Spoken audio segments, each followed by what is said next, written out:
On dit que cet homme, Robert Fortune, fait partie de ceux qui, au XIXe siècle, ont contribué à faire de la Grande-Bretagne la plus grande puissance au monde. On dit que cet homme discret, en mission pour la très honorable Compagnie britannique des Indes orientales, a tout simplement changé le monde en dérobant à la Chine impériale un de ses secrets les plus précieux.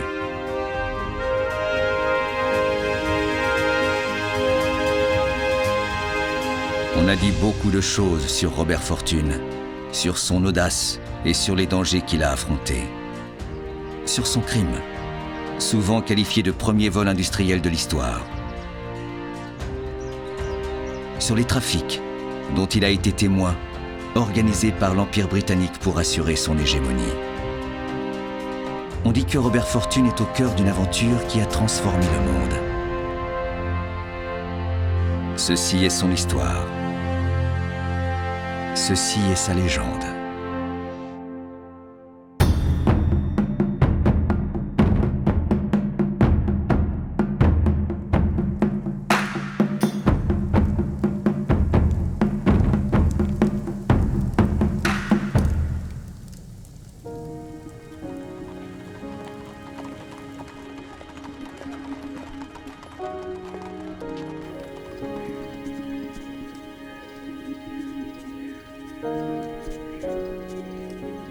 Avec ce récit de mon voyage, mon objectif est de donner un aperçu de l'Empire du Milieu.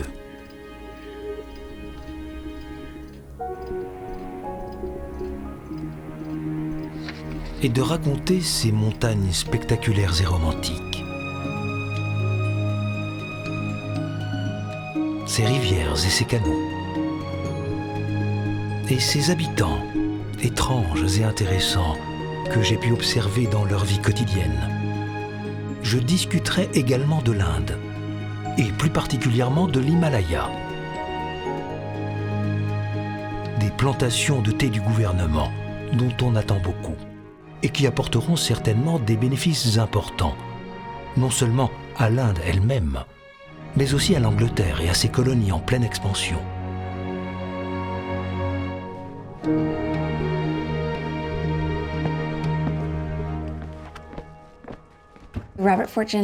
Robert Fortune était un botaniste et chasseur de plantes. Fils de fermier, il venait d'un milieu qui généralement n'avait pas accès à l'éducation. Mais il était écossais. Et en Écosse, l'école étant obligatoire, tout le monde avait donc droit à l'instruction.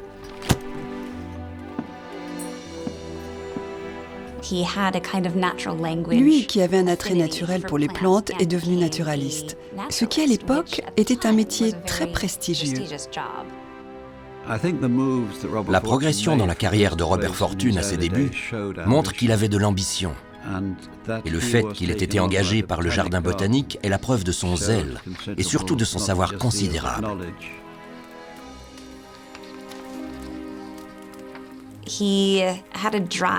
Il avait un grand besoin de réussite. Je ne pense pas que l'on puisse gravir les échelons aussi haut ou aussi vite dans une société aussi stricte et rigide que la société britannique du XIXe siècle, sans une bonne dose de détermination.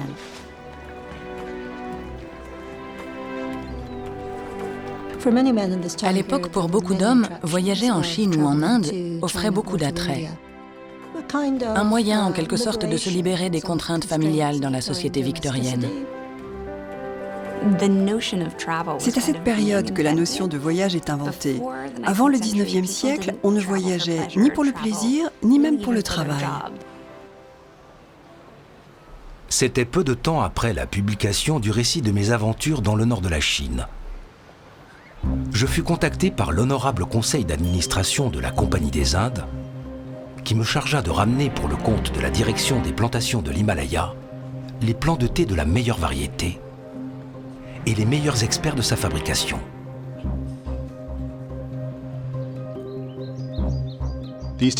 La Compagnie des Indes orientales offrait à des hommes issus de milieux plus ou moins défavorisés l'opportunité de réussir, de partir à l'aventure, mais aussi de faire fortune.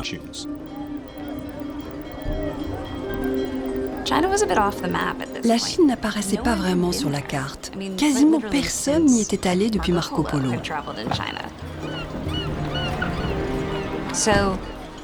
Quand la Compagnie des Indes orientales a approché Robert Fortune, il possédait un atout qu'aucun autre Britannique n'avait. Il était déjà allé en Chine comme chasseur de plantes. C'était le plus grand spécialiste au monde de plantes chinoises. On lui a donné une liste de courses à rapporter à la compagnie. Dans cette liste, la commande principale concernait les meilleures graines de thé vert et de thé noir existantes. La compagnie voulait ce qu'il y avait de mieux. Elle voulait lancer ses cultures à partir des meilleures graines du monde. Le 20 juin 1848, je quittais Southampton à bord du vapeur Ripon, sous le commandement du capitaine Moresby. Il appartenait à la Compagnie de la Péninsule et de l'Orient.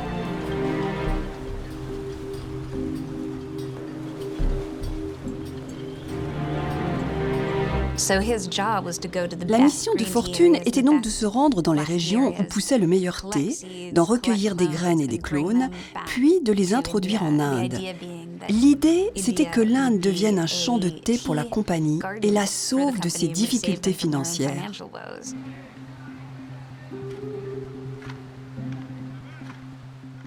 Le thé avait une valeur ajoutée incroyable. On disait qu'il était récolté pour un penny et vendu pour une livre sterling. Le commerce du thé avec la Chine était une source essentielle de revenus pour le gouvernement britannique entre la fin du XVIIIe siècle et le début du XIXe. Dans les années 1830, le gouvernement réalisait d'énormes profits grâce aux taxes payées à Londres sur le thé importé de Chine. Ça permettait quasiment de faire fonctionner la marine pendant un an. En cas de pénurie de thé, la Grande-Bretagne redoutait une révolte. Le thé était donc devenu extrêmement important d'un point de vue financier, social et politique pour le gouvernement britannique. Le thé était une boisson très à la mode en Grande-Bretagne. Mais il ne pouvait pas être cultivé sur place. Et où était-il cultivé ? Dans un pays étranger. Alors comment devait-on s'y prendre pour en avoir le contrôle ?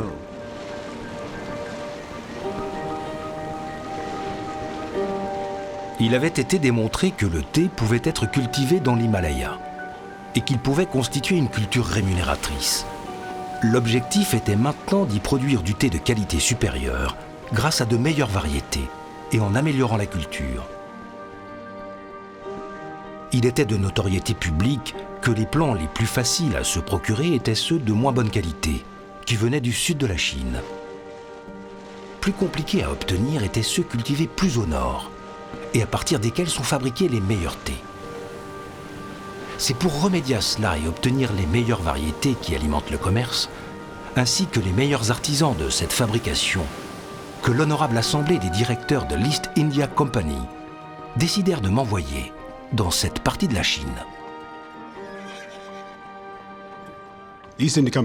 La Compagnie britannique des Indes orientales a été la plus grande entreprise commerciale de l'histoire. Elle a été fondée en 1600 par une charte royale.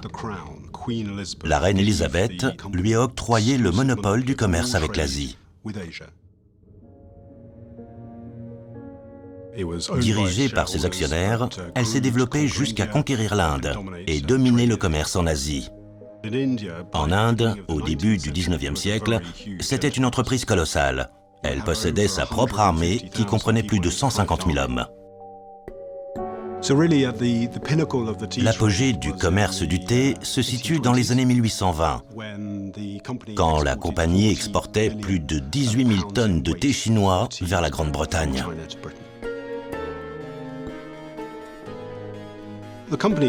Depuis toujours, son activité, c'était l'import-export. Et dans ce travail, on recherche la sécurité et la maîtrise de sa chaîne d'approvisionnement. C'était donc une démarche naturelle que de tenter de diversifier ses sources d'approvisionnement et, pour ce faire, de se servir de ses territoires aux Indes.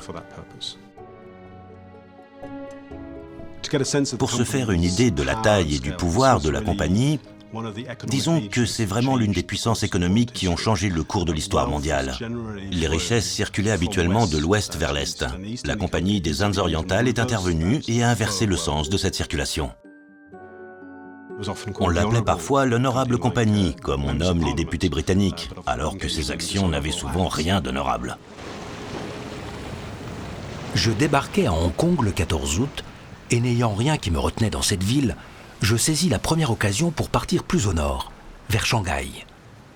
Je me retrouvais donc en train de remonter la rivière vers la ville, lorsque la première chose qui me frappa fut de voir une forêt de mâts, pas ceux de jonques uniquement, mais de nombreux bateaux étrangers, anglais et américains. Cette ville est la plus au nord des 5 ports dans lesquels les étrangers sont autorisés à commercer. Cet emplacement me semblait promis à devenir d'importance cruciale pour l'Angleterre, comme pour les États-Unis. En réalité, Shanghai n'était qu'un petit village marécageux. C'était tout sauf un lieu important dans l'histoire de la Chine.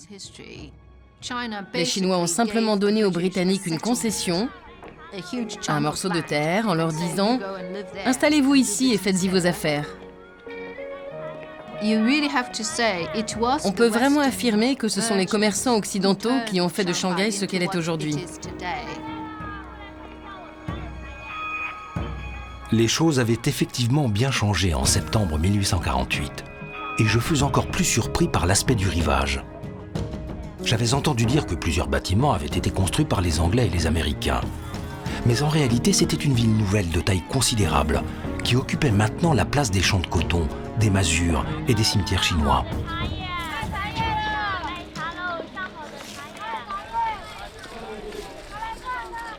Étant déterminé à me procurer des plants et des graines originaires des régions les plus réputées, il n'existait que 2 moyens d'y parvenir. Soit je devais employer des agents chinois qui iraient sur place et me les ramèneraient, soit je devais y aller moi-même. À première vue, la première méthode semblait la seule possible et certainement la plus simple. Mais supposons que j'ai engagé des émissaires chinois, et nombreux étaient les candidats à cette mission, comment aurais-je pu être certain que les plants et les graines qu'ils ramèneraient provenaient réellement des districts en question? On ne peut pas faire confiance aux Chinois. Je peux sembler partial, mais c'est vraiment le cas. Voilà pourquoi je décidai de me lancer moi-même dans l'aventure et de partir pour le pays des montagnes jaunes.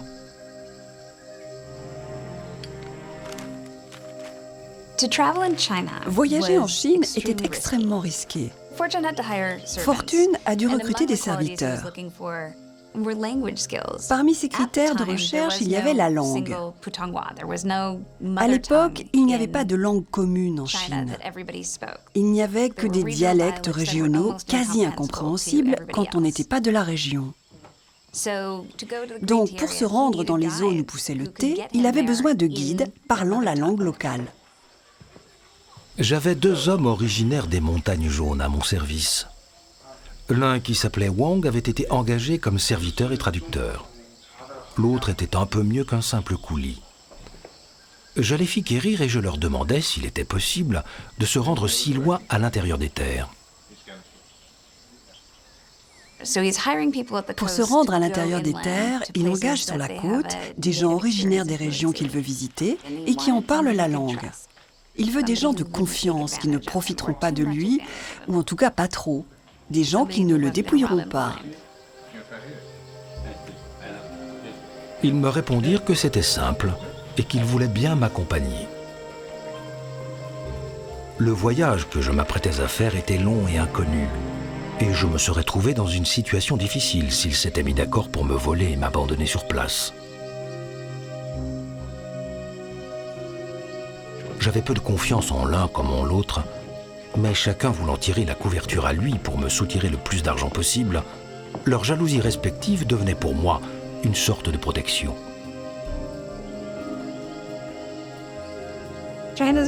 La Chine est un pays immense et très varié. Pour que tous ses habitants se sentent chinois, l'empereur s'est assuré qu'ils aient tous la même apparence. Et c'est pour ça qu'il leur a imposé la tonsure. Les hommes devaient se tondre l'avant du crâne et porter une longue tresse. Ce n'était pas dans la tradition chinoise, c'était mandchou. Mais il fallait se coiffer comme ça en signe de soumission. Si on ne le faisait pas, on s'exposait à la peine de mort. Alors qu'est-ce que Fortune a fait? Il a adopté cette coiffure. C'était la marque évidente qu'il était un sujet de l'empereur. Mes serviteurs me procurèrent une robe chinoise et la queue de cheval que j'avais déjà portée quelques années plus tôt, une fois remise en ordre par un coiffeur.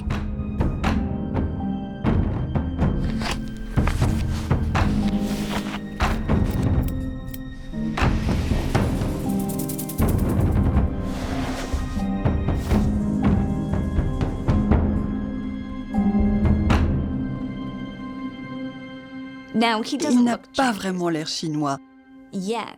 Alors il prétend qu'il vient d'une région lointaine située de l'autre côté de la Grande Muraille.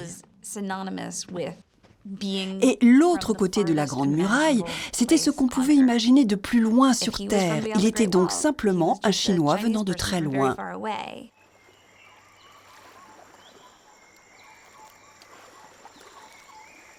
Les gens n'avaient aucune idée de la tête que pouvait avoir un étranger.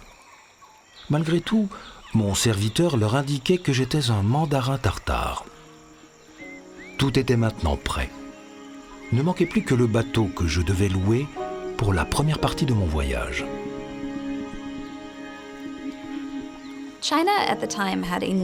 À l'époque, la Chine avait un réseau fluvial qui reliait la plupart des régions intérieures à la côte.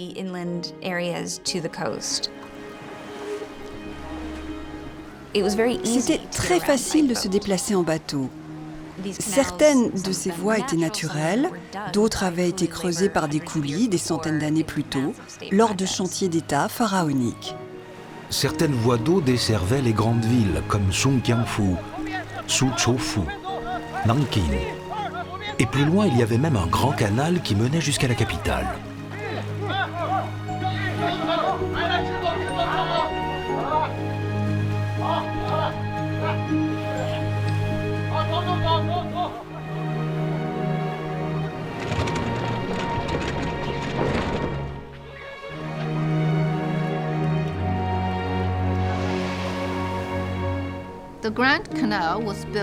Le Grand Canal a été construit au VIe siècle par les empereurs chinois dans le nord du pays. On dit toujours que le sud est le grenier de la Chine, qui produit tout. Mais les empereurs, eux, résidaient dans le nord. C'est pour cette raison qu'ils avaient besoin d'une voie d'eau. Il y a le fleuve Yangtze, il y a le fleuve Jaune, mais ils n'étaient pas connectés. Il fallait donc un moyen pour aller du sud de la Chine jusqu'au nord. Du coup, les empereurs ont construit une artère fluviale. C'est comme ça que le thé a pu circuler plus facilement à travers la Chine. Le Grand Canal reliait Hangzhou, ville centrale pour le thé, et la capitale au nord, Beijing. Grâce au Grand Canal, la consommation de thé a explosé partout dans le centre et le nord de la Chine. Le bateau était de construction solide, à fond plat et plutôt effilé à l'avant. Le vent et la marée nous aidaient à avancer assez rapidement. C'était de beaux jours d'automne et le tableau était charmant à regarder. Des temples bouddhistes et des pagodes dépassaient çà et là des arbres. Ils donnaient à ce paysage un charme caractéristique qui n'était pas sans me rappeler celui aux frontières de l'Angleterre et de l'Écosse.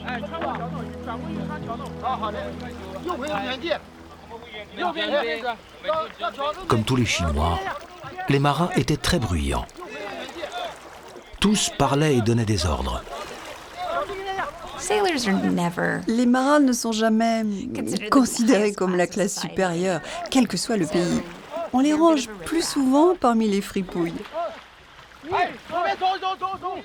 La société chinoise se divise en 4 classes en dessous de l'empereur.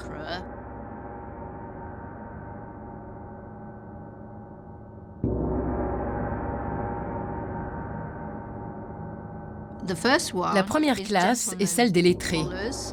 C'est la plus haute. Ce qui prouve que la culture et la civilisation chinoise accordent une grande importance à l'instruction. La deuxième classe est celle des paysans.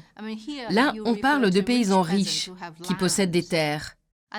Ensuite, viennent les artisans, les personnes qui fabriquent des produits. Et puis tout en bas, nous avons les marchands.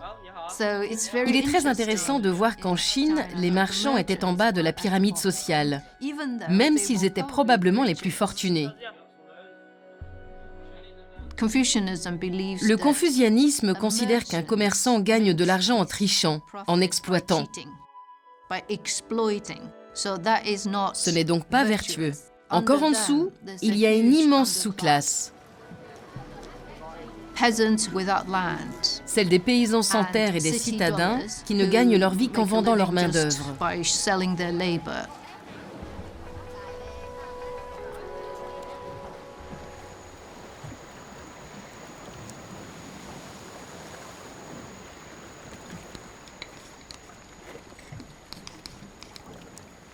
Un léger incident dont je ris encore aujourd'hui me mit plutôt mal à l'aise à l'époque.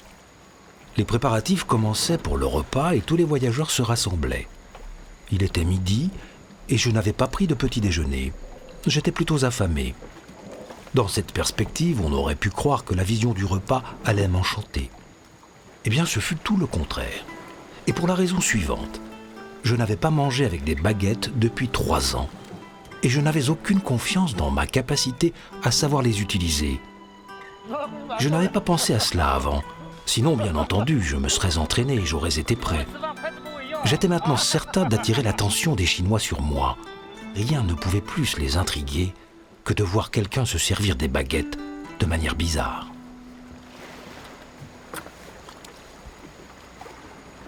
Mais mes compagnons de voyage étaient calmes et inoffensifs. Ils ne faisaient pas grand-chose à part dormir, manger ou fumer. L'un d'entre eux était un fumeur d'opium, et l'un des plus pitoyables que j'ai pu rencontrer.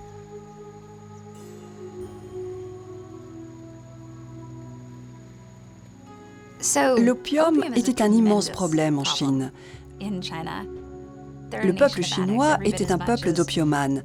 Tout comme les Anglais sont accros au thé, les Chinois l'étaient à l'opium, sauf que cette plante est bien plus destructrice. Elle ronge le cerveau. Les gens en étaient hautement dépendants. Elle les mettait dans un état d'hébétude. Selon nos estimations, environ 12 millions de personnes fumaient de l'opium en Chine à la fin des années 1830, un nombre 4 fois supérieur à la population de Londres.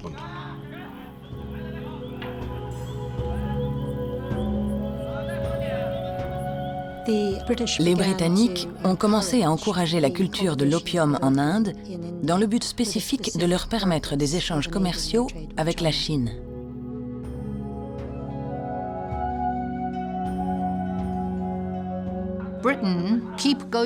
La Grande-Bretagne, à force d'acheter du thé aux Chinois, a fini par épuiser ses stocks de lingots d'argent dans les années 1820. Et donc, il lui a fallu trouver quelque chose à vendre aux Chinois pour en récupérer une partie.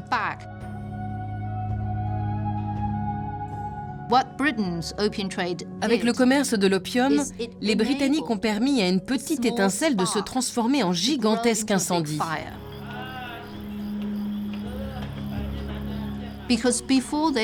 Avant qu'ils ne se lancent dans cette activité, les drogues étaient réservées à l'élite. Les Britanniques ont fait évoluer la consommation d'opium en Chine, qui est passée d'un produit de luxe à un bien de consommation courante.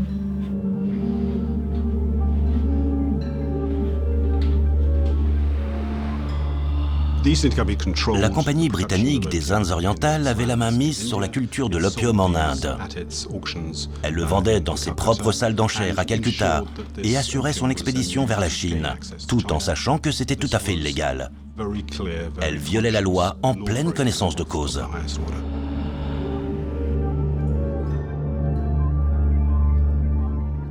La compagnie est sans aucun doute le plus grand dealer de drogue de toute l'histoire.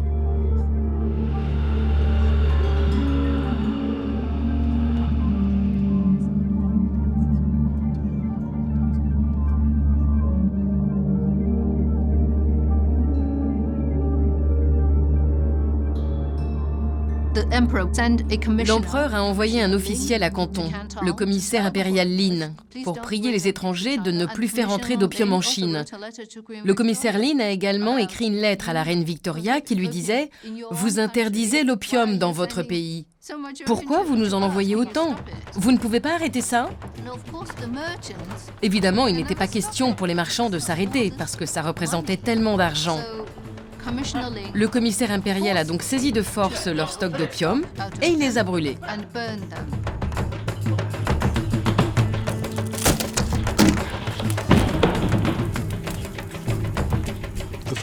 La première guerre de l'opium a éclaté en 1839. Ça a été la riposte de l'État britannique qui envoie ses troupes dans le but de protéger le libre-échange.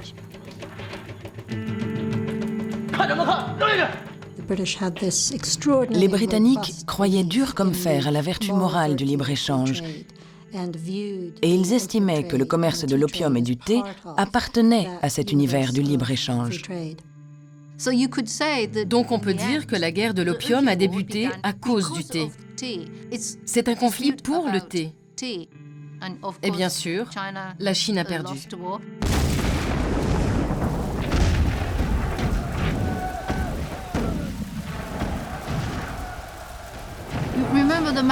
Les Mandchous étaient des Mongols. Ils ne connaissaient rien à la marine. La côte était sans défense. Donc ce n'est pas une défaite de la Chine, mais plutôt une victoire facile de la Grande-Bretagne. La première guerre de l'opium s'est soldée par le traité de Nankin. La Chine a dû ouvrir 5 ports au commerce britannique. Canton, Amoy, Fuzhou, Ningbo, tout près de Hangzhou, et Shanghai. Elle a également dû céder Hong Kong, qui a commencé là son histoire de colonie britannique.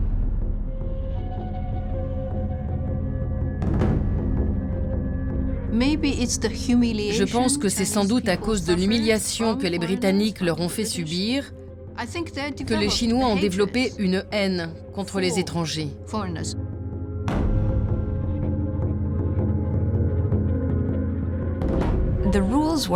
Selon la loi, les étrangers ne pouvaient pas sortir de la zone des comptoirs sans risquer leur vie.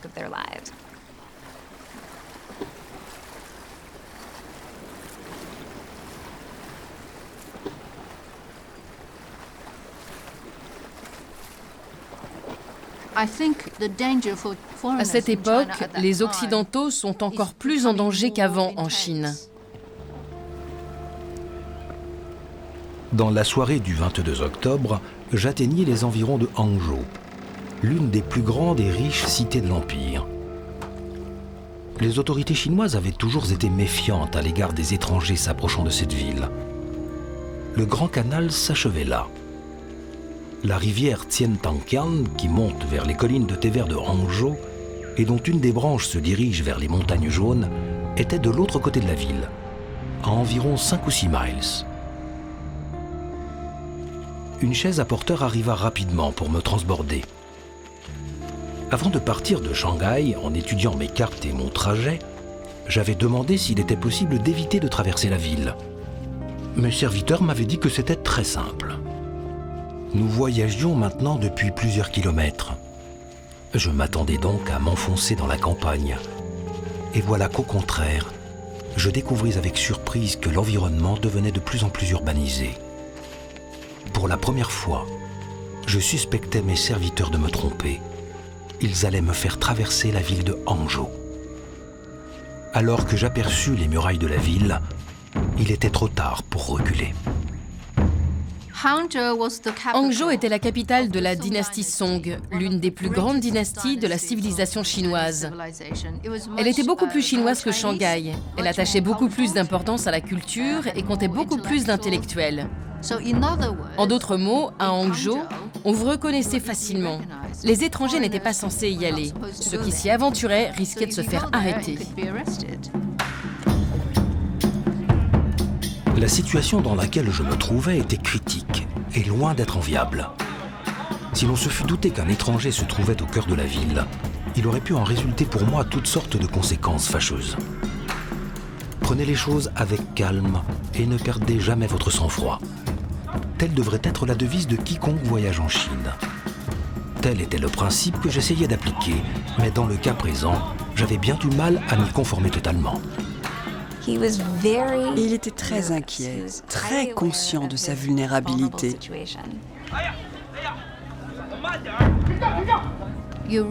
Les étrangers ne sont vraiment pas censés aller à Hangzhou. Ou sinon, il faut avoir une très bonne excuse et être accompagné de Chinois, d'un comprador par exemple, qui puisse expliquer aux locaux « Oh, ne vous en faites pas, nous venons de Shanghai, nous avons une lettre de l'administration ». On pouvait inventer n'importe quoi puisqu'ils n'avaient pas le moyen de vérifier. En tout cas, c'est sûr qu'à Hangzhou, les étrangers ne passaient pas inaperçus.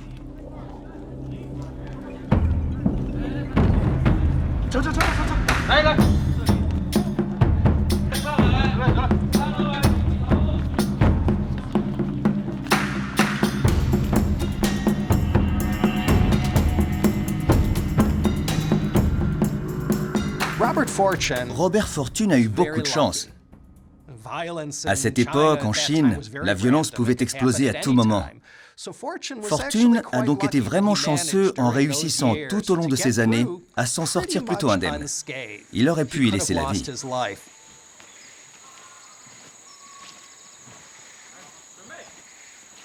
Après être sortis de la ville, nous traversâmes une jolie zone vallonnée pendant environ 2 miles.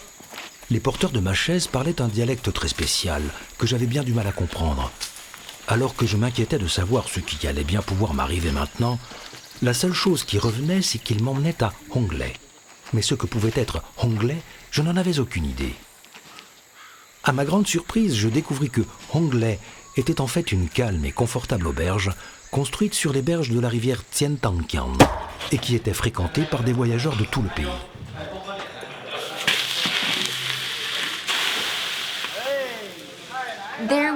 Ce qu'il faisait était dangereux, très dangereux. Il était dans une région où des voyageurs qui allaient et venaient depuis la côte pouvaient reconnaître les Occidentaux. Et il ne se trouvait plus dans une zone où il aurait été en sécurité. Dans la salle, il y avait de nombreux voyageurs de toutes conditions. En voyant arriver des étrangers, certains, parmi les moins assoupis, furent plutôt inquisiteurs et commencèrent à nous poser de multiples questions. Un type en particulier, suffisamment malin sans doute pour détecter dans mon apparence quelque chose d'inhabituel, ne voulait pas lâcher et me harcelait de questions.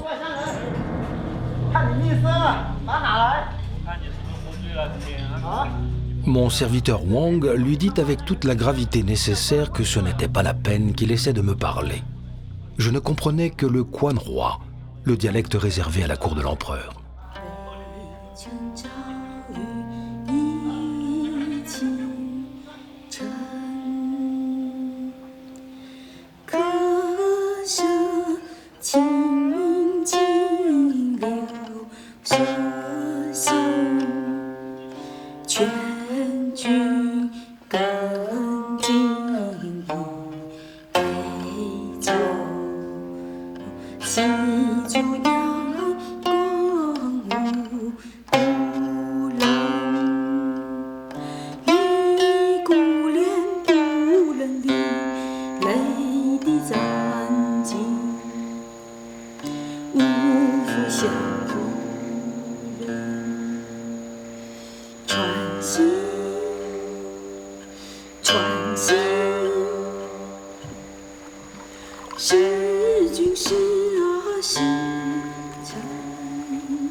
La rivière sur laquelle je me trouvais maintenant prenait sa source loin dans les montagnes de l'Ouest. Toute la production de thé vert et de thé noir à destination de Shanghai empruntait le cours de cette rivière. Il était essentiel de trouver les graines et les pousses d'où provenaient les meilleurs thés de Chine. Du thé très correct était produit dans la région de Ningpo, mais il n'était pas adapté au marché étranger. Personne avant moi, à part des missionnaires jésuites, n'était allé plus loin vers l'ouest, dans la région des montagnes de Songlo, où l'on prétend que le thé vert a été découvert. Il a connu des moments de bonheur au cours de son voyage, des moments où il raconte notamment que les choses qu'il voit sont merveilleuses, un peu comme pour n'importe quel voyageur. Mais je crois que dans l'ensemble, il était fatigué et insatisfait. Il était seul, sans personne à qui parler. Je pense qu'il ne devait pas être heureux tous les jours.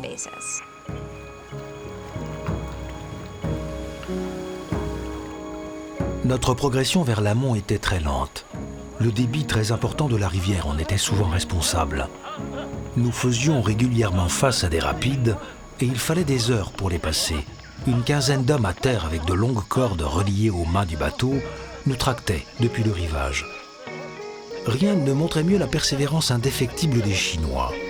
Quiconque aurait jeté un coup d'œil sur une rivière comme celle-ci aurait déclaré qu'elle n'était pas navigable. Mais aucune difficulté ne résistait au dur labeur et à la persévérance. Cette progression lente était parfaite pour moi. Elle me permettait d'explorer tranquillement les richesses botaniques du pays. Il pouvait mettre le pied à terre de temps en temps.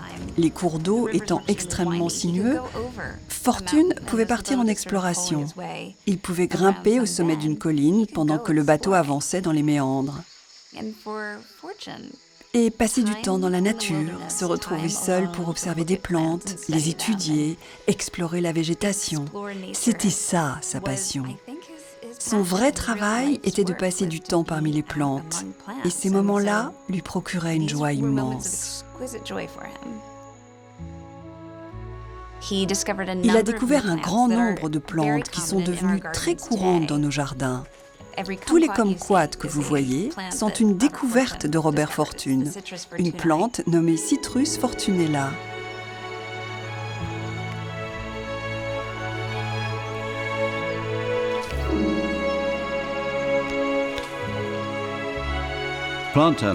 Les chasseurs de plantes étaient vus comme des aventuriers, mais des aventuriers cultivés, des gens qui partaient risquer leur vie pour découvrir de nouvelles essences à ramener dans leur pays.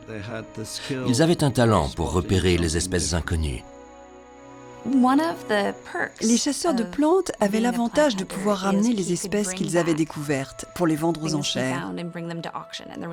L'Angleterre victorienne avait un grand appétit pour la nature. Les propriétaires de domaines commençaient à avoir envie de nouvelles plantes, de choses que leurs voisins n'avaient pas. Mon jardin est plus beau que le vôtre. Certaines orchidées se vendaient parfois plus cher que des maisons. Fortune pouvait rapporter tout ce qui se vendrait bien aux enchères. Il devint en quelque sorte sa propre société d'import-export. Plus de 200 variétés de plantes qui nous semblent banales en Angleterre ont été ramenées par Fortune, comme le jasmin, le chèvrefeuille, le rhododendron, l'azalée.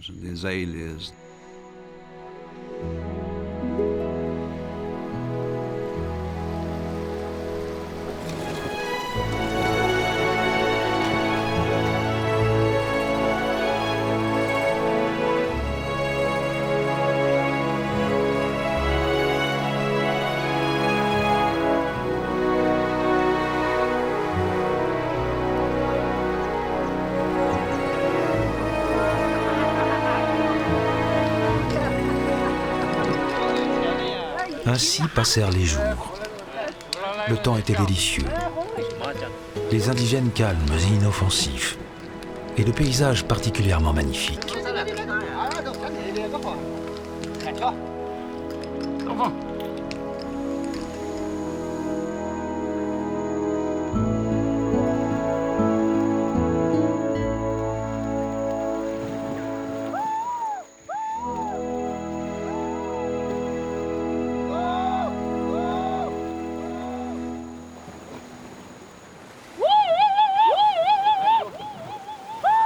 Les marins s'amusaient à crier en émettant des sons étranges.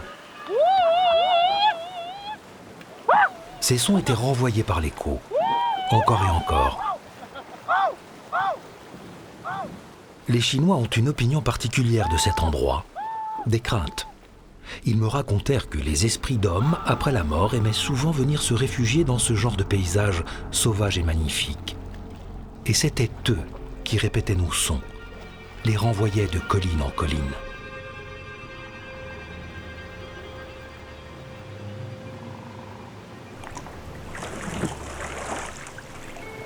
Les marins me racontèrent que cette partie du pays était remplie de voleurs et de brigands, et qu'ils feraient désormais des tours de garde la nuit pour éviter les vols.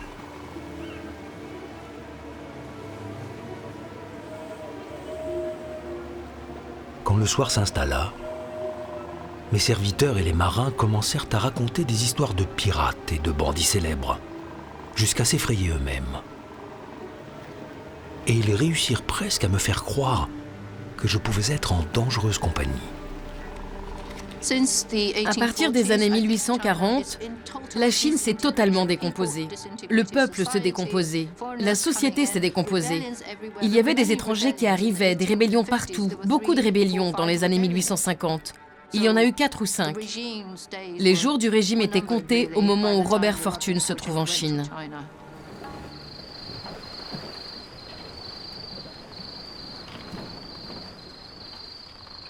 Il était environ 8 heures, et la nuit était déjà très noire quand le bateau fut amarré. Les marins restés pour veiller sur le bateau dormaient étendus sur le pont.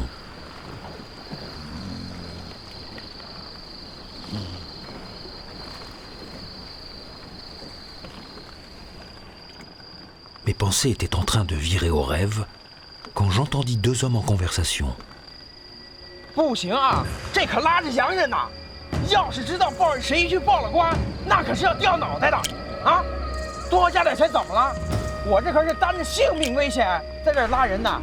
这趟活啊，你爱找谁找谁去，要么加钱，要么滚蛋。不行的话，我可去报官，我自己报官还有领赏呢。拉这个洋人，洋人的脑袋值钱着呢。快点说出去，要不然给我滚蛋！快点！给你。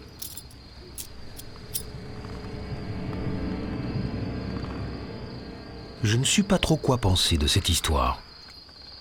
Nous étions maintenant à plus de 300 miles de Shanghai et si la menace avait été mise à exécution, je n'aurais pas eu beaucoup d'aide à attendre de quiconque. Mais je ne pouvais me résoudre à croire qu'à l'intérieur de ce pays, où les gens sont en général calmes et inoffensifs, un acte de ce genre aurait pu se faire en toute impunité.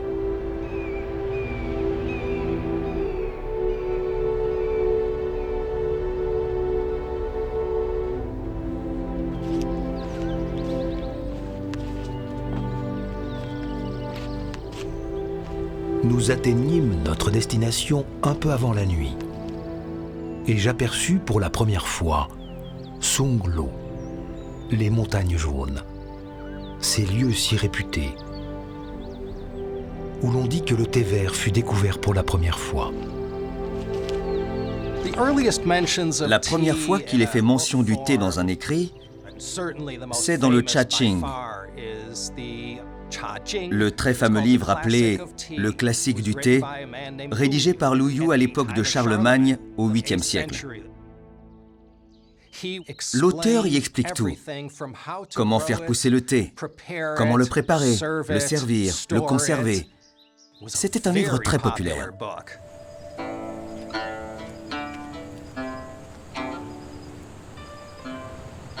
À partir des dynasties Tang, puis Song, au 8e, 9e et 10e siècle, on ne pouvait pas vivre sans thé.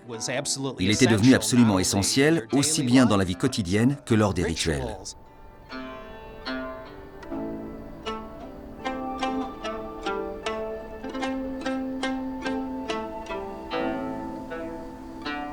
Le thé faisait partie de la culture, on s'en servait pour témoigner son respect. Vous étiez accueillis avec du thé et quand vous partiez, on vous offrait du thé.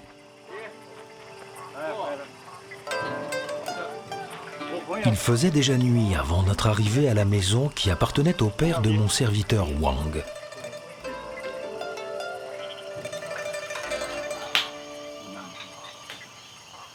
Wang père était un fermier qui avait un moment assez bien réussi, mais qui, comme beaucoup, avait connu des déconvenues et avait dû réduire son train de vie. il nous reçut de la manière la plus sympathique et semblait porter beaucoup d'affection à son fils.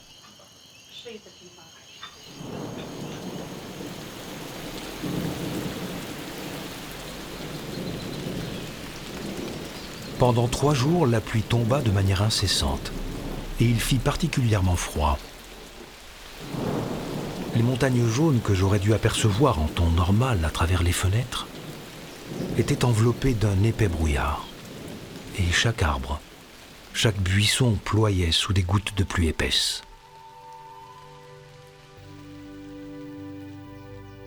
Enfin, le 4e jour, les nuages disparurent et le soleil perça à nouveau avec son intensité normale.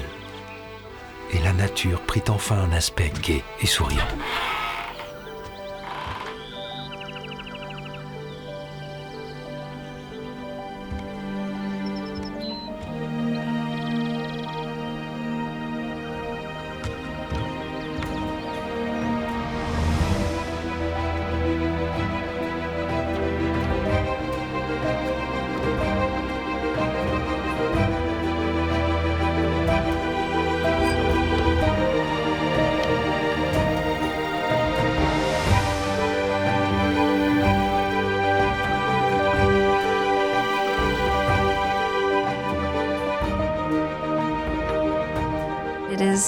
Le paysage est d'une beauté exquise, c'est magnifique. Il va pouvoir cueillir du thé dans les plus beaux champs de thé du monde. Les moments terribles qu'il vient de traverser en valaient la peine. J'étais désormais dehors tous les jours, du matin jusqu'au soir, occupé à ramasser des graines, à examiner la végétation des montagnes et à sélectionner une bonne collection de graines de thé et de jeunes plants de théier, à partir desquels les thés verts les plus fins que l'on puisse trouver dans le commerce sont fabriqués.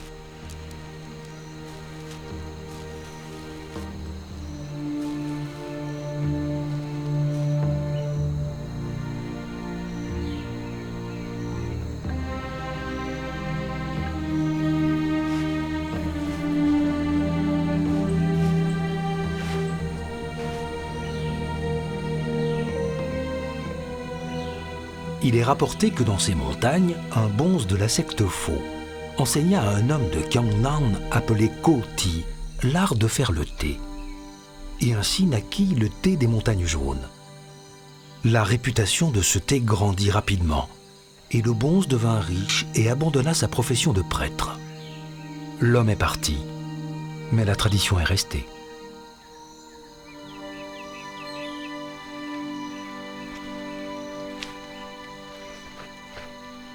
Je remarquai que les locaux prenaient soin de ne pas enlever trop de feuilles sur les plants les plus faibles, et même parfois n'y touchaient pas.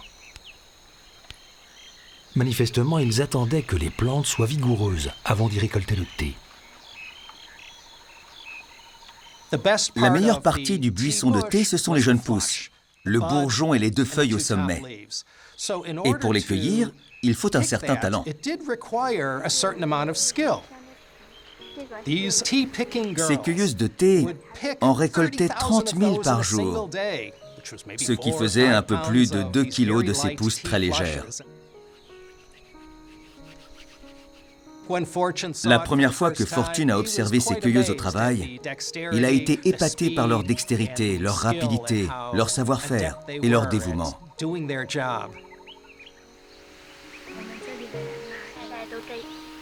Quand une cueilleuse vit l'intérêt que je portais au plant, elle s'éloigna et me rapporta une jeune pousse, qu'elle me pria de bien vouloir accepter.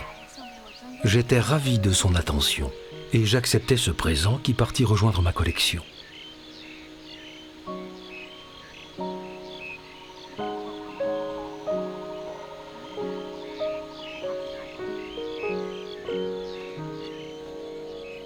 Le thé est introduit en Angleterre au XVIIe siècle, mais à l'époque, c'est une boisson exclusivement réservée à l'élite et associée aux pratiques de la cour.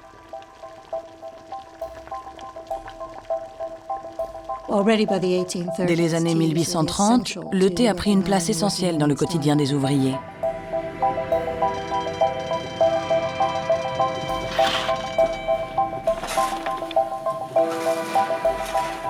Pour la classe ouvrière, qui composait la majorité des Britanniques, les années 1840 ont été marquées par une grande famine. Les temps étaient très durs pour le petit peuple, en partie à cause de la poussée démographique. Cette époque, des années 1750 aux années 1840, a connu l'une des plus grandes croissances de population. Les Britanniques étaient si nombreux qu'ils n'avaient plus de quoi se nourrir. Et comme la Grande-Bretagne avait des colonies sucrières dans les Caraïbes et le Pacifique qui pouvaient la fournir en sucre, le thé noir mélangé à du lait et du sucre est devenu un moyen de nourrir ses ouvriers.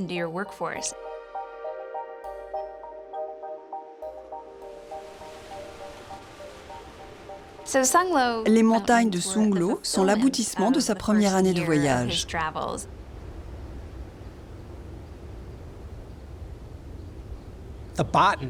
Pour un botaniste, un scientifique tel que Fortune, c'était un bonheur d'observer la flore et la faune à travers la Chine. Ça dépassait parfois ses rêves les plus fous. Il était aux anges en découvrant tant de choses encore inconnues en Occident.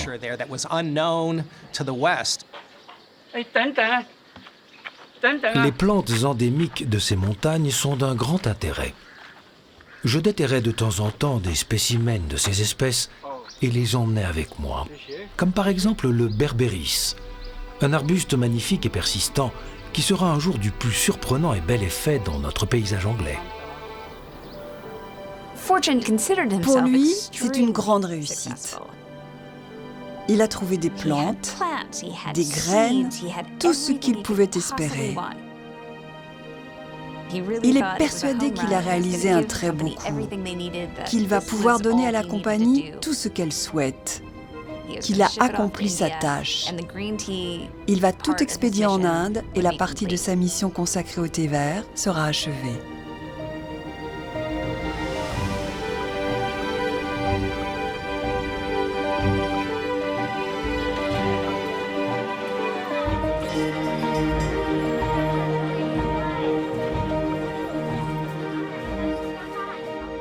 Depuis mon retour à Shanghai, je m'occupais à installer délicatement mes plants de thé afin de les expédier en Inde. Certaines étaient empaquetées dans des sacs de toile, d'autres dans des boîtes mélangées à de la terre sèche ou dans des petits paquets postaux. Mais aucune de ces méthodes ne donna de bons résultats. Les graines de thé perdent très vite de leur vitalité lorsqu'elles ne sont plus en terre. En 1849, je trouvais une méthode bien plus fiable, qui pouvait s'appliquer à toutes les graines à courte durée de vie et à toutes les jeunes pousses de thé. Le principe est simplement de les disposer dans des caisses de ward après leur récolte et de les arroser. Et tout au long de cette année, de grandes quantités de graines et de plants de théiers ont atteint leur destination dans l'Himalaya dans de bonnes conditions.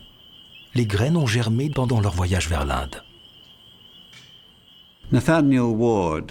Nathaniel Ward a inventé une sorte de serre miniature qui permettait de transporter des plantes à travers le monde comme cela n'avait jamais été possible auparavant. La Wardian Case, ou caisse dite de Ward, a été inventée au début des années 1830.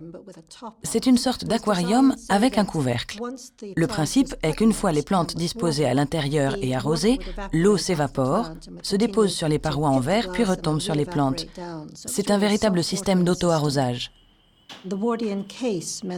Avec ces caisses de Ward, les plantes pouvaient être placées sur le pont des navires à la lumière du jour quand il n'y avait pas de tempête. Elles avaient de la lumière tout en étant protégées des dangers extérieurs et pouvaient ainsi supporter le voyage. Robert Fortune a su tirer le meilleur profit des caisses de Ward. Il a mené des expériences pour trouver le meilleur moyen de les utiliser pour transporter ses plants de thé.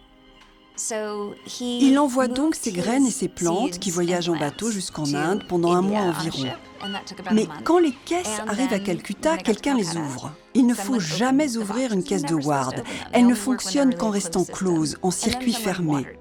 Et puis, quelqu'un arrose les plantes. Et ça aussi, c'est un problème. Il ne faut pas arroser puisqu'il n'y a pas de trou d'écoulement et que, je le répète, la caisse fonctionne en circuit fermé.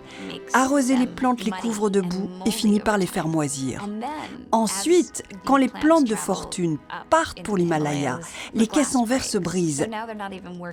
Et à partir de là, elles ne sont plus rien d'autre que des récipients pleins de boue, avec quelques plantes complètement pourries au fond.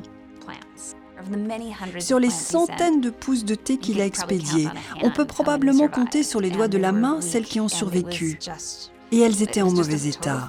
C'est un échec total pour Fortune. Sa première année avait été réduite à néant. Il mentionne à peine cet épisode dans son livre. Il lui consacre un paragraphe tout au plus. J'imagine mal à quel point ça a dû être horrible. Mais Fortune dit simplement « Et ça n'a pas marché, il va falloir faire mieux ». Il a fait comme si de rien n'était, sans dévoiler combien ça a dû être terrible.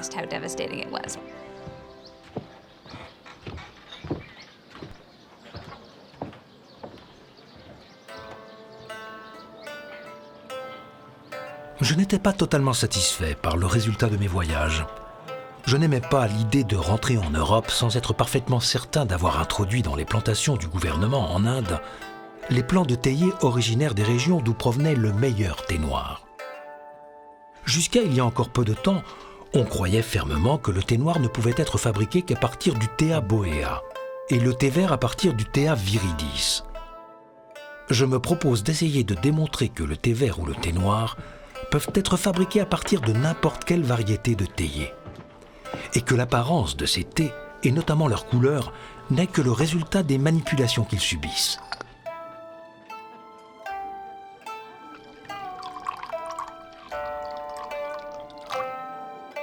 Je ne connais rien de plus rafraîchissant par une chaude journée d'été qu'une tasse de thé.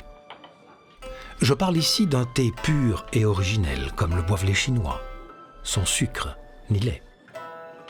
C'est beaucoup plus rafraîchissant que la bière ou le vin. Il étanche la soif. C'est un stimulant sympathique et qui prévient beaucoup des fièvres communes dans ce type de climat. Un Chinois ne boit jamais de l'eau froide. Il déteste cela et considère même que c'est mauvais pour la santé. Le thé est sa boisson favorite, du matin jusqu'au soir.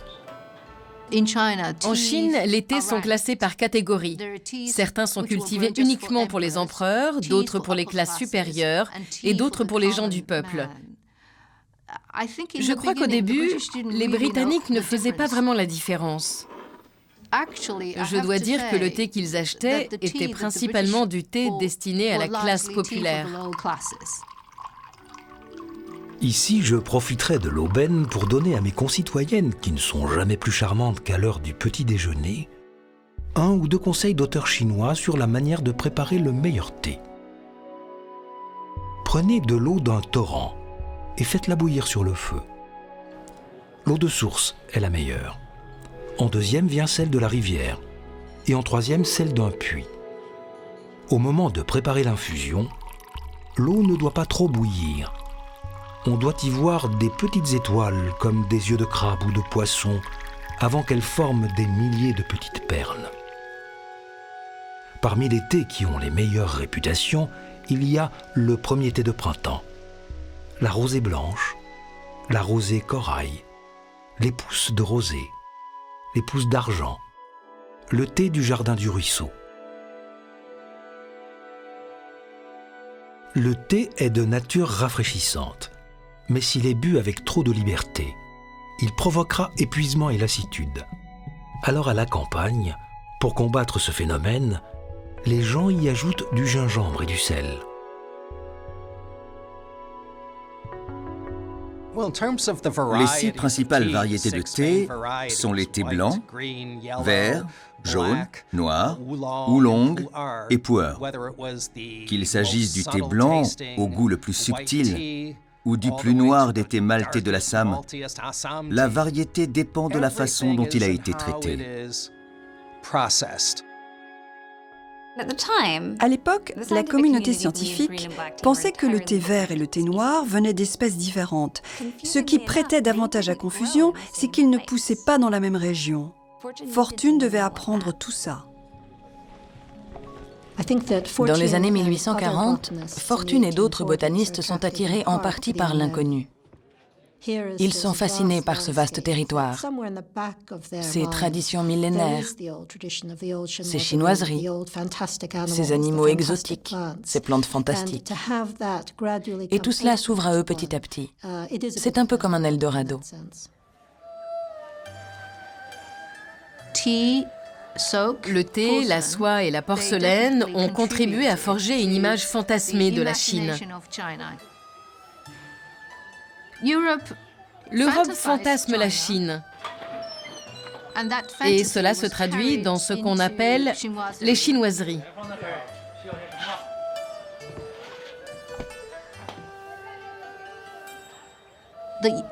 La fascination qu'exerçait la Chine depuis des siècles prend fin dans les années 1830, après la guerre de l'opium. La Chine a été battue si facilement. Même les érudits français disaient que la Chine était un tigre de papier. Elle avait l'air impressionnante, mais elle n'était pas grande du tout. Je pense qu'aujourd'hui encore, on fantasme la Chine. On la voit comme un pays mystérieux. Pour certains, c'est une terre de promesses. Mais dès qu'on y va, l'imaginaire reste fort. On imagine ce que la Chine devrait être ou pourrait être, mais ce n'est pas la réalité.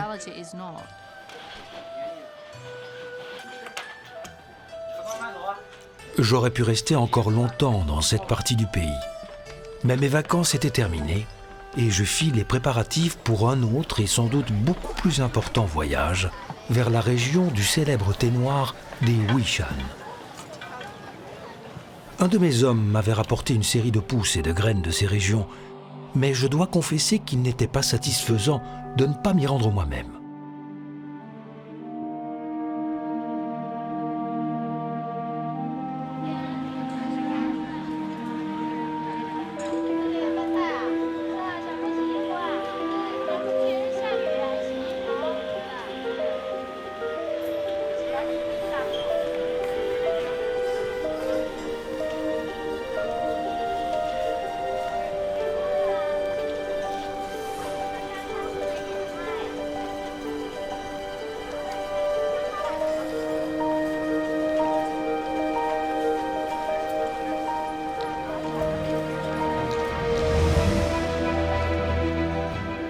Il part au cœur de ce que l'Angleterre aime plus que tout, le pays du thé noir.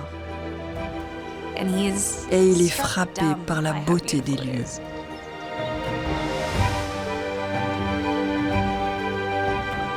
Les Wishan, si réputées, sont de petites montagnes dont aucune ne semble dépasser 1000 pieds. Elles ont une apparence singulière. Leurs arêtes sont quasiment toutes perpendiculaires. On a l'impression qu'elles ont été jetées là par une sorte de convulsion gigantesque de la nature, qui aurait soulevé la montagne jusqu'à une certaine hauteur avant de la briser en des milliers de rochers spectaculaires. Les Wishan sont considérés par les Chinois comme l'une des merveilles de l'Empire et l'un de ses lieux les plus sacrés.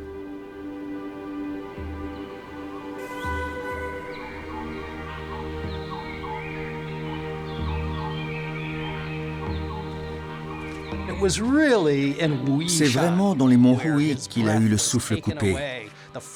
La première fois qu'il a contemplé ces roches karstiques qui jaillissent de la rivière et le thé qui pousse sur les falaises.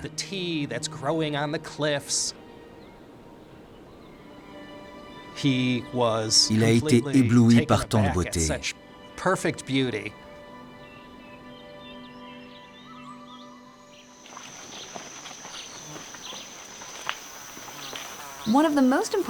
L'une des choses les plus importantes que Fortune devait fournir à la Compagnie des Indes orientales, en plus des graines de théier, c'était la recette de fabrication du thé. Le procédé n'est pas évident. Difficile de savoir comment on obtient une tasse de thé quand on observe un théier.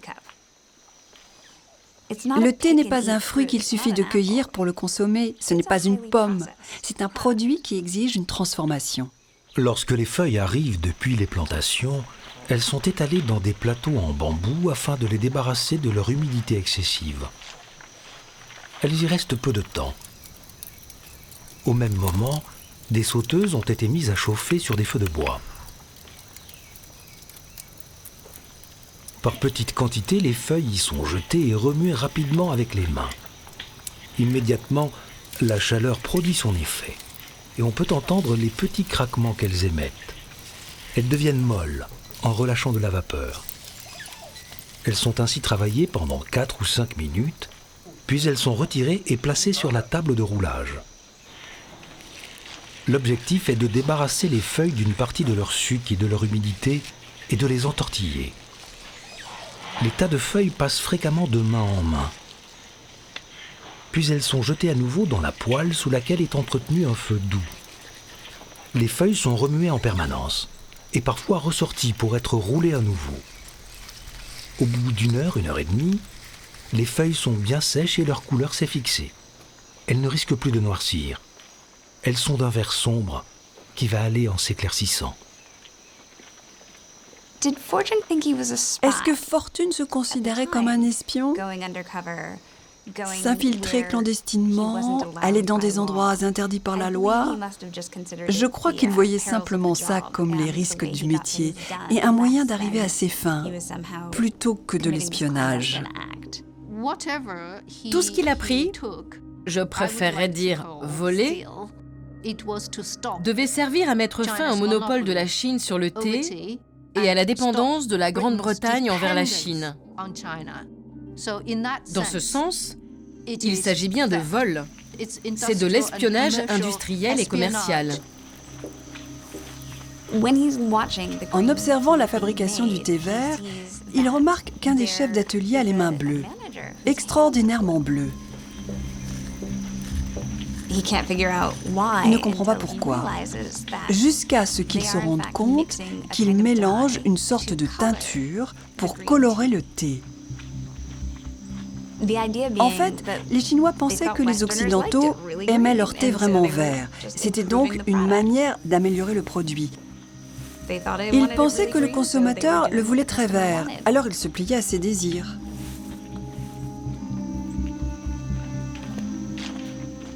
Le problème, c'est que certaines substances qu'ils employaient étaient potentiellement toxiques.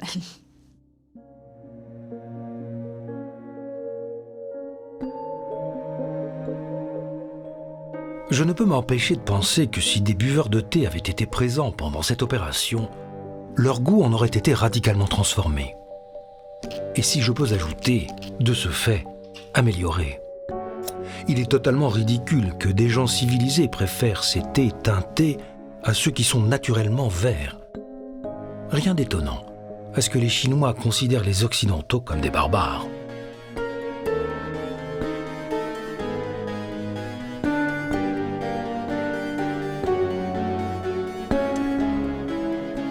Traverser cette région est loin d'être un jeu d'enfant. En évaluant les distances, j'avais oublié de prendre en considération les nombreuses montagnes et collines que nous avions à franchir tout au long du chemin. Non seulement elles ralentissaient notre progression, mais elles rendaient la route nettement plus longue qu'elle ne semblait l'être sur la carte. J'avais chaud, soif. J'étais épuisé après avoir gravi ces montagnes sous une chaleur étouffante.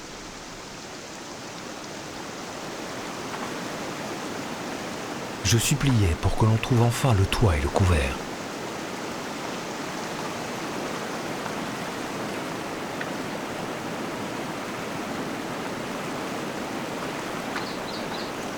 Il existe heureusement des petites boutiques de thé, pour que ceux qui s'épuisent en montant ou en descendant la montagne puissent se rafraîchir.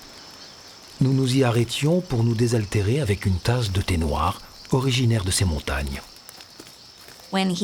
Sur les pentes des monts Wuyi, il découvre un thé d'une qualité très largement supérieure à tout ce qu'il a vu avant. Cette variété de thé, appelée le Da Hong Pao, la grande robe rouge, est considérée aujourd'hui encore comme le thé le plus précieux, ou en tout cas l'un des plus précieux de Chine.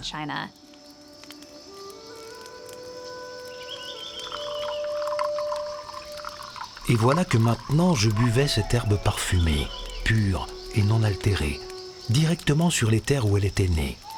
Jamais je n'en avais eu tant besoin. J'étais brûlant, transpirant, assoiffé, après l'escalade de ces montagnes sous un soleil brûlant. Le thé étancha rapidement ma soif et raviva mon esprit. Les mots d'un poète chinois me revinrent en tête. Le thé est excessivement utile, cultivez-le et vous en tirerez de nombreux bénéfices. Buvez-le et votre esprit retrouvera son ardeur et sa clarté animale.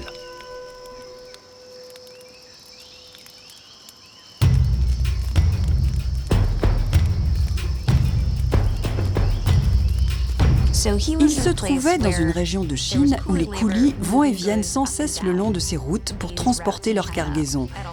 Dans son esprit, mais aussi dans celui de tous les Chinois, les coolies ne sont pas tant des hommes que de la main-d'œuvre désincarnée. Ce sont quasiment des bêtes de somme. On les traitait comme tels. On ne se préoccupe pas du nombre de bœufs ou de mulets qu'il faut pour transporter des marchandises au sommet d'une montagne. Et ces gens n'étaient pas beaucoup plus que des mulets humains. Ils étaient de simples véhicules qui transportaient des marchandises.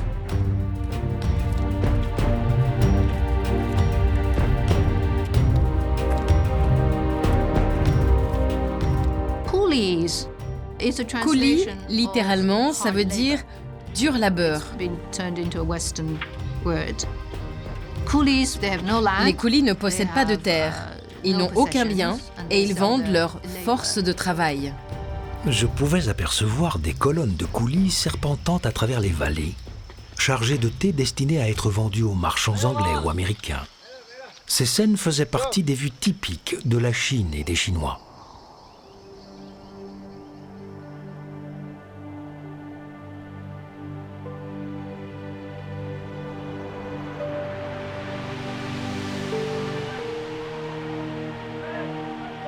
Quel que soit le nombre de coolies, et quel que soit l'état de la route, je n'en ai jamais vu aucun progressant de manière désordonnée, comme on peut le voir dans d'autres pays.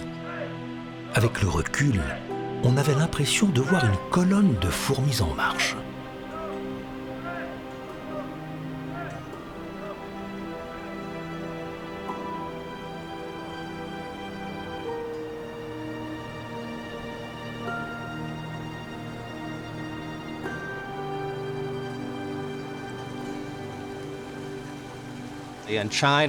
En Chine, durant plusieurs siècles, la plupart des meilleurs thés qui étaient produits, ainsi que la plupart des progrès liés à la culture du thé, venaient des monastères.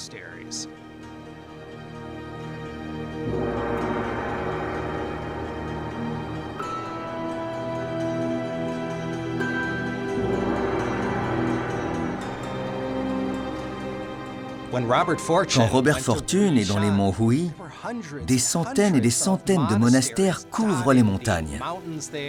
Et chacun d'entre eux est spécialisé dans un genre de thé particulier.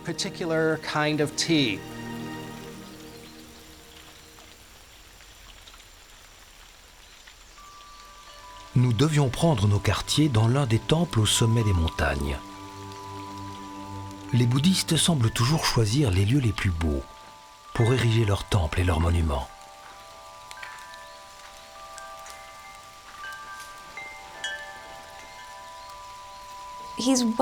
On l'a accueilli à bras ouverts.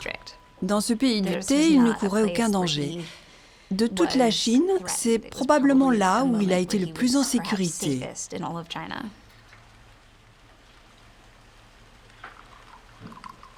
Les prêtres semblent prêter plus d'attention à la culture et à la fabrication du thé qu'aux rites qui entourent leur foi. C'est un peu comme les moines en Bourgogne, qui connaissent l'emplacement des meilleurs terroirs pour cultiver la vigne. Ils ont tout noté et ont conservé leurs écrits à travers les siècles pour que l'on continue à produire le meilleur vin possible sur les mêmes coteaux qui donnent un raisin exceptionnel depuis plus de 1000 ans. Eh bien, c'est un peu la même chose pour le thé. Les mêmes merveilleux terroirs offraient depuis toujours les meilleurs thés et les moines étaient les gardiens de ce savoir. Le thé est considéré comme un élément essentiel de la méditation. Il apaise, il favorise la concentration. Les moines l'intégraient dans leurs pratiques spirituelles comme dans leur quotidien. En plus, ils le vendaient et ça finançait leur monastère. Il existe de nombreux mythes sur le thé, des mythes bouddhistes. Le Bouddha voulait rester concentré pour méditer le plus longtemps possible, mais il avait fini par s'endormir. Il s'en voulait tellement qu'il s'est arraché les paupières de rage et les a jetées par terre. Partout où ses paupières étaient tombées, des théiers avaient poussé. Et c'est comme ça que le thé a été associé au moyen de rester alerte et éveillé pour se concentrer sur le divin.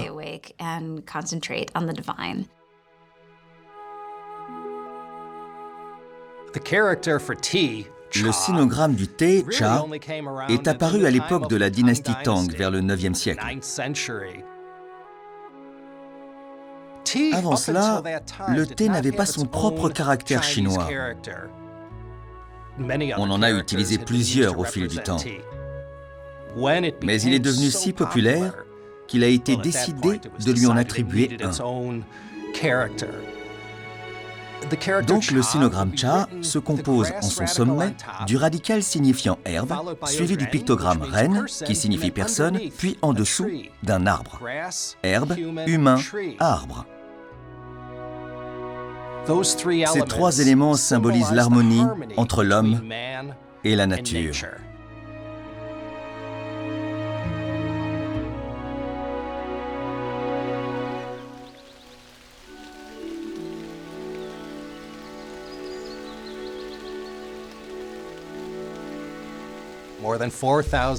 Il y a plus de 4000 ans, le demi-dieu Shennong, qu'on appelle traditionnellement le père du thé, voyageait à travers la Chine. Il étudiait les herbes, testait les infusions. S'il a fait connaître le thé aux Chinois, il leur a aussi apporté l'acupuncture, la médecine, l'agriculture. C'est un personnage très important dans l'histoire mythologique chinoise. Au cours de ses voyages, alors qu'il se reposait au pied d'un théier, on raconte que quelques feuilles de thé sont tombées dans son eau bouillante. Il a été le premier à se rendre compte que ça procurait une gentille petite dose d'énergie et que ça avait un goût vraiment agréable. Il a été le premier à ressentir les plaisirs du thé.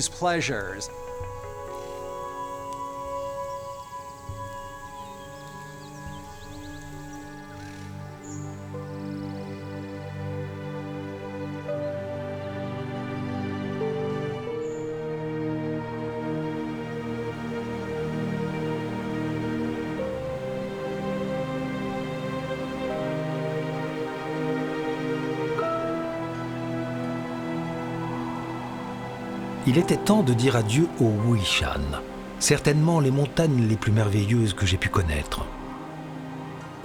Dans quelques années, quand la Chine sera ouverte aux étrangers et qu'un naturaliste pourra se promener librement dans ces montagnes, il partagera à coup sûr mon plaisir.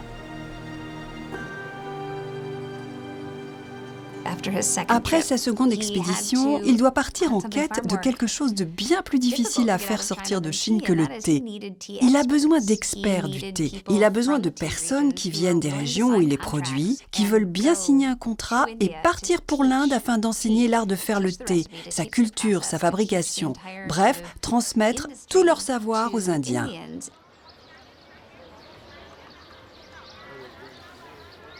Mon objectif désormais était d'engager des spécialistes de la fabrication du thé pour les plantations indiennes, de me procurer des outils utilisés dans les meilleures régions pour la fabrication du thé et de rassembler une nouvelle collection de pousses de théier. C'est compliqué de trouver des gens qui acceptent de partir loin de chez eux. Et en plus, c'est illégal en Chine. Tous les Chinois sont considérés comme étant la propriété de l'empereur. Les faire sortir de Chine est interdit par la loi. Donc ce qu'ils faisaient était extrêmement dangereux. Dans les années 1830, les Britanniques ont aboli l'esclavage dans tout leur empire et ils commencent à chercher quel autre type de main-d'œuvre ils pourraient exploiter pour assurer la prospérité de l'empire.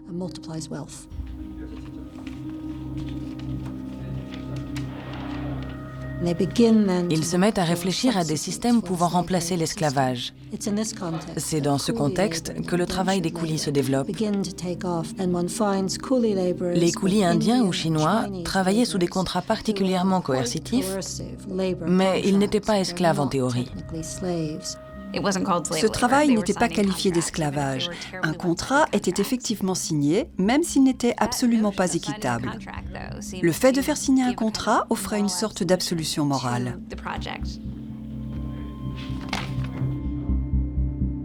Ils ne savaient pas écrire, alors qu'on ne me parle pas de contrat. Cela dit, beaucoup d'entre eux étaient tout simplement kidnappés. Je connais des histoires où des gens ont été enlevés, kidnappés. Ils ont été capturés par les Britanniques et ils ont dû travailler pour eux sur leur bateau lorsqu'ils chargeaient des cargaisons le long de la côte, puis partaient vers l'Amérique.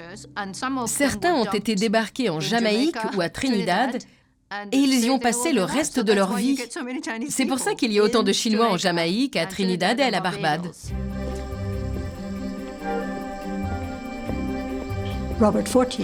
Quand Robert Fortune expédie ses plants et ses graines de thé de Chine, il ramène également avec lui en Inde des cultivateurs chinois, des paysans et des experts de la culture du thé.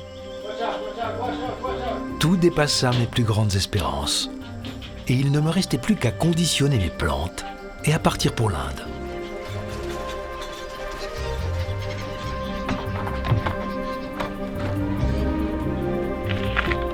Maintenant que je me suis rendu dans les Wishan et dans de nombreuses régions avoisinantes, que j'ai eu entre mes mains les spécimens de nombreux plants de théier, je suis convaincu que le théier bohéa, originaire des monts Hui, est très proche du Thea viridis, qui provient à l'origine de la même espèce, modifié légèrement par le climat. Oui, les théiers des montagnes jaunes et ceux des monts Hui sont de la même espèce. Même en y regardant de très près, il n'y a que des différences minimes, certainement pas suffisantes pour constituer les caractéristiques d'une variété distincte. Je peux aussi affirmer que les caractéristiques et les différences chimiques qui distinguent le thé noir du thé vert sont la conséquence d'un processus de chauffage et de fermentation, accompagné d'une oxydation par l'air, et non d'un traitement de séchage à plus haute température, comme on le pense généralement. Au bout du compte, une fois le travail accompli, il avait été l'homme de la situation, sur le plan scientifique, mais aussi grâce à son esprit d'aventure et à sa force de travail, alors qu'il était un occidental isolé à l'intérieur de la Chine.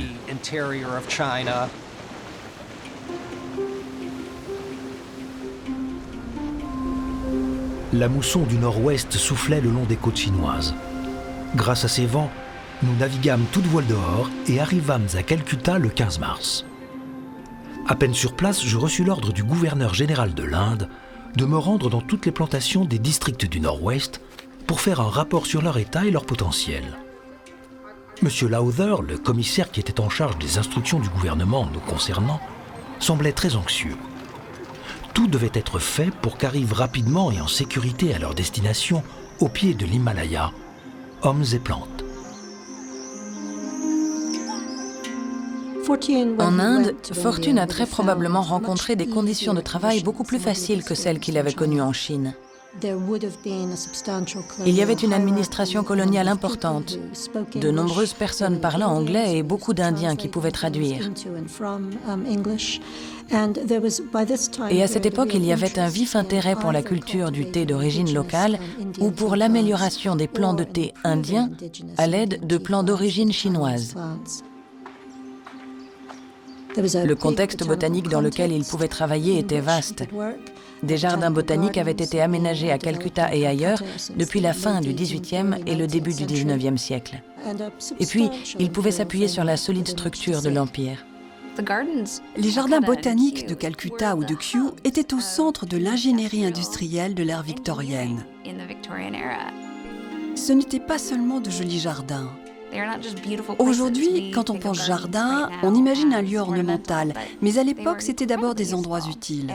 Et pour Fortune, voyager et se rendre dans un jardin revenait à se rendre dans un centre de recherche industrielle.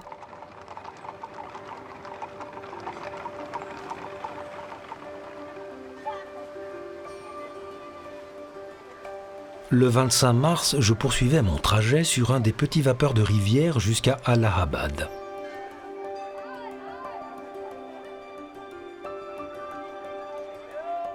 Le soir du 19 avril, je quittais Allahabad dans une voiture du gouvernement pour Saharanpur.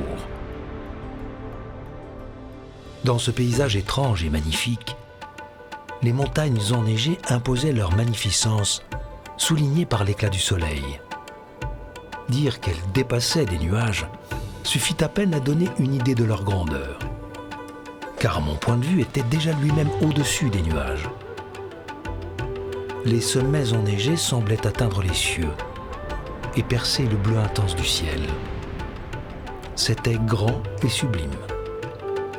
Et combien les plus spectaculaires travaux de l'homme semblaient ridicules à côté.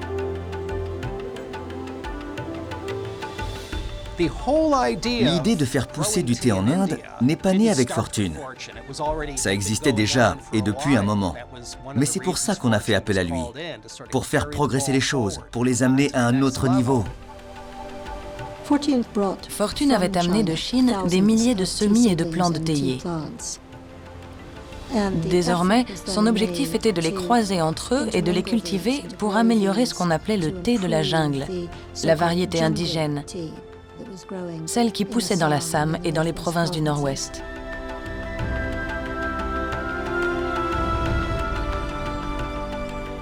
Le bilan de ma mission peut s'établir comme suit. Près de 20 000 plants de thé originaires des meilleurs terroirs du thé noir et du thé vert du centre de la Chine ont été introduits dans l'Himalaya. 6 artisans de premier ordre, 2 chefs d'équipe et un grand nombre d'outils provenant des renommés districts de Huizhou ont été également importés et installés dans les plantations du gouvernement sur les collines.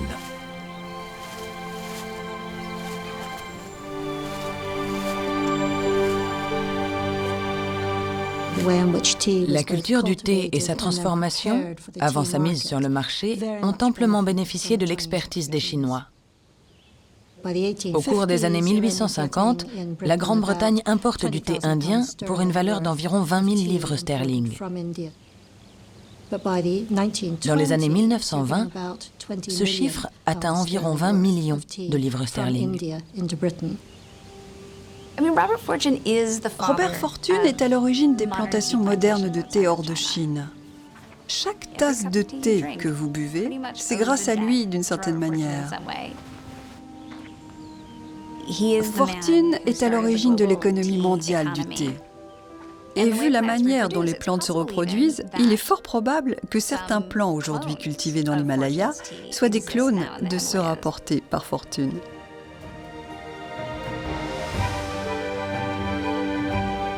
Le vol du thé a eu des conséquences à la fois en Chine et à l'étranger. En Chine, la fin du monopole qu'elle détenait jusqu'alors sur le thé a contribué à accentuer le déclin du pays, enclenché depuis le début du XIXe siècle. À la fin, cela a mené à l'émergence du nationalisme chinois et à la chute de la dynastie Qing. Il y a eu des gagnants et des perdants. D'autres pays ont pu devenir producteurs de thé, en Asie du Sud, en Inde, au Sri Lanka, en Afrique et ailleurs dans le monde. Il existe des centaines de thés différents à travers le monde. Plus de 50 pays produisent du thé aujourd'hui.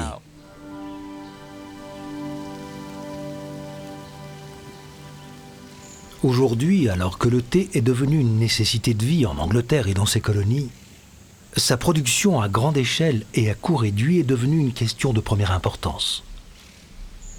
Et pour les habitants de l'Inde, cette production pourrait également avoir un grand intérêt. Pour le moment, les indigènes n'en comprennent pas la valeur.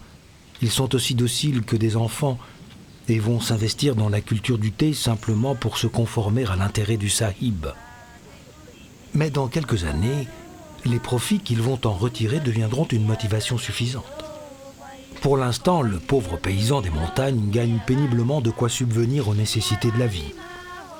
Mais bientôt, ces profits lui permettront de s'offrir quelques-uns des simples et nécessaires petits luxes de la vie. Et l'instruction des indigènes est un des objectifs que nous devons garder en vue.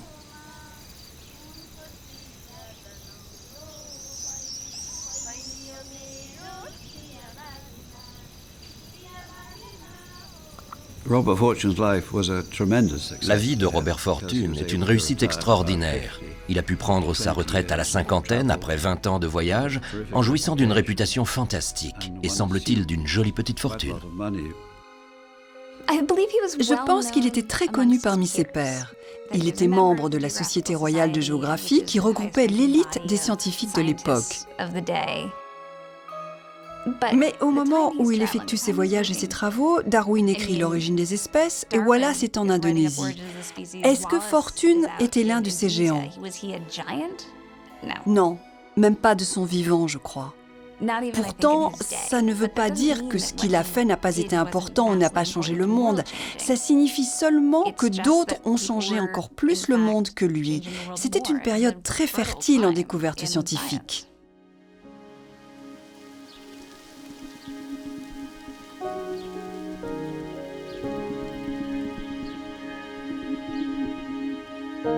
J'ai pénétré dans de nombreuses régions inconnues des Européens, loin à l'intérieur des terres. Et il m'a semblé judicieux de raconter mes voyages et leurs résultats. Grâce à ma robuste constitution et à ma santé guillerette, j'ai fait peu de cas du manque de luxe et des aléas de la vie de voyage.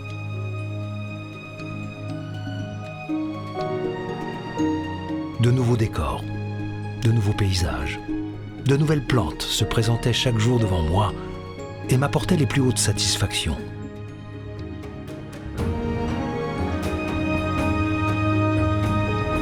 Et encore aujourd'hui, alors que je suis dans une autre partie du globe, bien loin désormais de ces événements et de ces aventures, j'y repense avec le sentiment d'un plaisir sincère. Ces étranges montagnes, ces rivières romantiques, ces canaux, ces champs de thé en jardin ou sur les coteaux, et ces gens si étranges et intéressants avec lesquels j'ai partagé mon quotidien.